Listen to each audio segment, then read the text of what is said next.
इस वक्त मेरे साथ समाजवादी पार्टी के विधायक सचिन यादव जी मौजूद हैं, जिनको फिलहाल आज विधानसभा अध्यक्ष सतीश महाना ने संपूर्ण सत्र के लिए विधानसभा से बहिष्कृत कर दिया गया है, यानी कि वो सदन की कार्रवाई के दौरान सदन के भीतर मौजूद नहीं रहेंगे। सचिन जी, क्या बात हो गई जिसके लिए आपको सदन की कार्रवाई से निष्कासित कर दिया गया? देखिए, आज आदरणीय नेता माता प्रसाद पांडे जी ने, जो हमारे नेता विरोधी दल हैं, उन्होंने नियम 311 में नोटिस दिया था सरकार को कि हम लोग चाहते थे, पूरा विपक्ष चाहता था, क्योंकि जनता की आवाज़ है। जनता गाँव से, गलियों से पूछ चढ़ावा चोरी को लेकर सरकार से सवाल पूछ रही है। तो हम लोगों ने नोटिस के माध्यम से हम लोग चाहते थे कि सदन की कार्रवाई रोककर चढ़ावा चोरी पर एक डिटेल्ड में विस्तृत जानकारी चर्चा हो। और हम लोगों ने उसको सरकार ने उसको रिजेक्ट कर दिया। सरकार ने कहा कि ये रीसेंट मुद्दा नहीं है। हम लोगों ने कहा इससे महत्वपूर्ण मुद्दा क्या है? आस्था से जुड़ा हुआ मुद्दा है, लोगों के चढ़ावे से जुड़ा हुआ मुद्दा है, जनता के पैसे से जुड़ा हुआ मुद्दा है, प्रभु श्री राम जी से जुड़ा हुआ मुद्दा है। तो इस पर चर्चा होनी चाहिए। लेकिन सरकार जब नहीं मानी तो हमको मजबूरन वेल में आना पड़ा। जो मुख्यमंत्री जी का बयान था कि चढ़ावा चोरी पे दूध का दूध पानी का पानी कर देंगे, मेरा पोस्टर कह रहा था कि दूध का दूध पानी का पानी की रिपोर्ट का क्या हुआ। उससे मुख्यमंत्री जी इतने नाराज हो गए कि उन्होंने हम लोगों को मार्शल से भेजकर हम लोगों को बाहर फिरवाने की कोशिश की। नहीं, लेकिन कहा तो ये भी जा रहा है कि वो बार बार स्पीकर की तरफ से आप लोगों से कहा जा रहा था कि इस तरह की स्थिति मत बनाइए कि माहौल खराब हो जाए, लेकिन जब आप लोग नहीं माने तो उनकी तरफ से ये निर्णय लिया गया। देखिए, हम लोग जनता के मुद्दे उठाने के लिए आए हैं।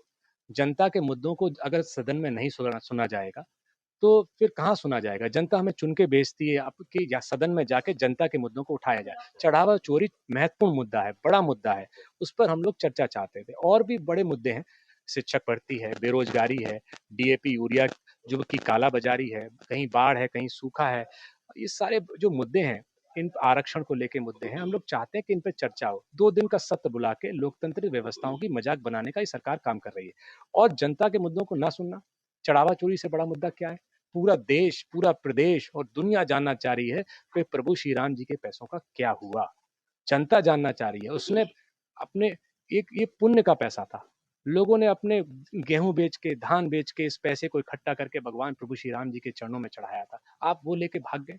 उन्हीं लोगों को बीजेपी छुपाने का काम कर रही है। उन्हीं लोगों को बीजेपी के दफ्तर में छुपाया जा रहा है। बड़े-बड़े लोगों को बचाया जा रहा है। छोटे कर्मचारियों पे कार्रवाई करके बड़े-बड़े लोगों जो इसमें संलिप्त हैं, जो बीजेपी के लोग हैं, उनको बचाने की सरकार कोशिश कर रही है। अच्छा, ये एक बात और है, अभी मुख्यमंत्री जी ने बाकायदा मीडिया से बातचीत की और ये कहा कि जिस तरह का रवैया आज समाजवादी पार्टी के विधायकों का सदन के भीतर रहा है, वो बहुत अलोकतांत्रिक रहा, बहुत शर्मनाक रहा। तो इससे आप लोग कितना सहमत हैं? प्रभु श्री राम जी के पे अगर ये चर्चा से बचना चाहते हैं और उसको अलोकतांत्रिक कहते हैं, अनडेमोक्रेटिक कहते हैं, तो इससे बड़ा शर्मनाक बात क्या हो सकती है? क्या प्रभु श्री राम जी के चढ़ावा चोरी पे चर्चा नहीं होनी चाहिए? क्या ये लोकतांत्रिक नहीं है? आज वही प्रभु श्री राम जी जिनके आशीर्वाद से ये कहते थे कि हम सरकार में आए हैं, आज उनके चढ़ावा चोरी से क्यों भाग रहे हैं? क्यों भाग रहे हैं? हनुमान जी ने के साथ इन्होंने क्या किया? उनका अपमान किया। उस अपमान की क्या सजा रही?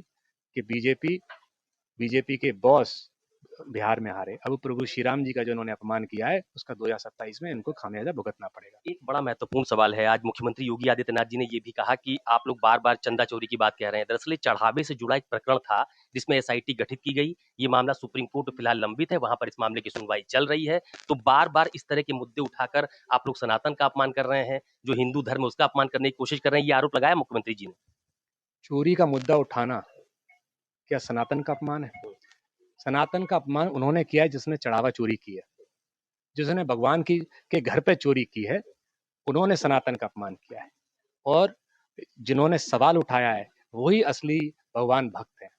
तो हम लोगों ने सवाल उठाया है, जनता से जुड़ा हुआ मुद्दा है, हम लोग लगातार उठा रहेंगे। हमें योगी जी के बयान को हम लोग ज़्यादा संज्ञान में नहीं लेते। उनका एक ही तरह का बयान रहता है, उन बीजेपी को बचाना और जनता का पैसा डकारना, और कोई उन पे काम नहीं। अच्छा, ये अंबेडकर जी की प्रतिमा लेकर क्यों बैठे हैं आप? क्या हो गया? हम लोग इन्हीं के आशीर्वाद से सदन में आए थे, इन्हीं के संरक्षण में बैठे हैं।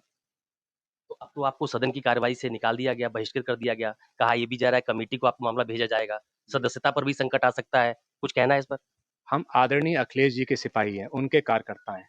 हम लोग सदन निष्कासन होने से हम लोग नहीं डरते। हम लोग जनता की आवाज़ उठाने के लिए आए हैं और जनता की आवाज़ को उठाते रहेंगे। और किसी भी एक्शन रिएक्शन से हम लोग नहीं डरते। एक एक सवाल और आपसे कर ले रहा हूँ, अंतिम सवाल है मेरा। मुख्यमंत्री जी ने ये कहा कि इस अयोध्या के इस पूरे प्रकरण का बीजेपी से और किसी भी साधु संत से कोई लेना-देना नहीं है और समाजवादी पार्टी बार-बार साधु संतों का अपमान कर रही है। तो किस दिशा में जा रही है ये बहस? देखिए, जनता क्या कह रही है। हम लोगों को ये नहीं देखना कि मुख्यमंत्री जी क्या कह रहे हैं, जनता क्या कह रही है। जनता कह रही है कि इसमें बीजेपी संलिप्त है। गांव में चले जाइए, आपका चैनल तो बड़ा चैनल है, गांव में जाइए, गांव में जनता क्या कह रही है, गलियों में जनता क्या कह रही है कि इसमें बीजेपी के लोग संलिप्त हैं और जनता चाहती है इसका खुलासा हो, जनता चाहती है इस पर चर्चा हो, जनता उस चर्चा को टीवी के माध्यम से देखना चाहती है। बहुत धन्यवाद हमसे बात करने के लिए। ये समाजवादी पार्टी के नेता और विधायक सचिन यादव हैं, जिनका साफ तौर पर ये कहना है कि भले ही उनका सदन की कार्रवाई से निष्कासन कर दिया गया हो, लेकिन इससे उन पर कोई फर्क नहीं पड़ता है। लेकिन जहां तक अयोध्या में चढ़ावे की राशि का मामला है, इस पूरे मामले का सच सबके सामने जरूर आना चाहिए। कैमरा पर्सन धर्मेंद्र साहू के साथ अशोक तिवारी, लखनऊ, न्यूज 24।